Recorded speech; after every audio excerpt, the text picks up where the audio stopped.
நம்ம prime minister Narendra மோடியோட உயிரை ஹானரபிள் ரஷ்யன் பிரசிடென்ட் புட்டின் தான் அவரோட உயிரை காப்பாத்தினாரா? இது உண்மையா இல்லையா? நம்ம பிரைம் மினிஸ்டர் நரேந்திர மோடி பாத்தீங்கன்னா ஆகஸ்ட் 31 அப்போ SCO சம்மிட்டுக்கு சைனாக்கு போயிருக்காரு. அப்போ பாத்தீங்கன்னா ஒரு மிஸ்டீரியஸ் டெத் பங்களாதேஷ்ல எங்கன்னு பாத்தீங்கன்னா ஒரு ஹோட்டல்ல தாகால நடந்திருக்கு. யார பாத்தீங்கன்னா அர்பெல்லி ஜாக்சன், இவர் USS ஸ்பெஷல் போர்சஸ் அனுப்புனாங்க அப்படின்னு சொல்லிட்டு பேசப்பட்டு இருக்கு.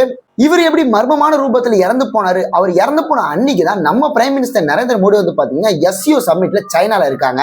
நரேந்திர மோடிக்கு இந்த மாதிரி ஒரு ஆபத்து இருக்கு அப்படின்னு சொல்லிட்டு புட்டினுக்கு இந்த நியூஸ் தெரிய வருது. அவர் என்ன சொல்றாருன்னா, காட்ஸ் அவரை காப்பாத்திடுவாங்க, இல்ல சார் அவங்க கிட்ட இருக்கிற செக்யூரிட்டி போர்சஸ் அவரை காப்பாற்ற முடியாது, உங்க ஃப்ரெண்டை காப்பாற்ற முடியாது அப்படின்னு சொல்லிட்டு புட்டின் கூட இருக்கிற சொல்றாங்க. சரி, ஓகே, அப்ப நம்மளால காப்பாற்ற முடியல அப்படின்னு சொல்லிட்டு புட்டின் தான் நரேந்திர மோடியை காப்பாத்திருக்காரு. அவரோட போர்ஸை யூஸ் பண்ணி அவர் காருக்குள்ளே வெயிட் பண்ணுங்க சார், இங்கே இருக்கு, நீங்க வெளியே வராதீங்க அப்படின்னு சொல்லியிருக்காரு. வெளியே வந்தவொன்னு பாத்தீங்கன்னா அவருக்கு எந்த ஒரு ப்ராப்ளமும் இல்லை.